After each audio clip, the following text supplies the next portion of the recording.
திருநெல்வேலியில் பிரசித்தி பெற்ற மேல வீரராகவபுரம் வரதராஜ பெருமாள் கோவில் திருத்தேரோட்டம் வெகு விமர்சையாக நடைபெற்றது. ஏராளமான பக்தர்கள் கோவிந்தா முழக்கத்துடன் தேர்வடம் பிடித்து இழுத்தனர். திருநெல்வேலியில் உள்ள பிரசித்தி பெற்ற வைணவ தலமாக மேல வீரராகவபுரம் வரதராஜ பெருமாள் கோவில் அமைந்துள்ளது.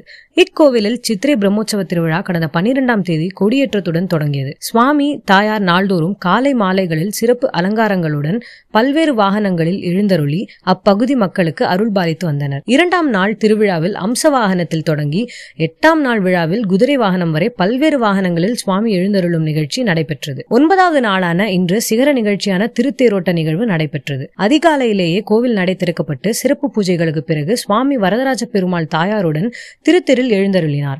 கோவிந்தா கோபாலா முழக்கத்துடன் ஏராளமான பக்தர்கள் வடம் பிடித்து இழுத்து 4 ரத வீதிகள் வழியாக தேர் மீண்டும் நிலையம் வந்து சேர்ந்தது. இன்று மாலையில் பூம்பல்லக்கு ஊர்வலமும் நாளை தாமிரபரணி ஆற்றில் தீர்த்த வாரியும் நடைபெறும். வரதராஜ பெருமாள் கோவில் தேரோட்டத்தை ஒட்டி அப்பகுதி முழுவதும் மின் விநியோகம் நிறுத்தப்பட்டு இருந்தது. போலீசார் பாதுகாப்பு பணியில் ஈடுபட்டனர்.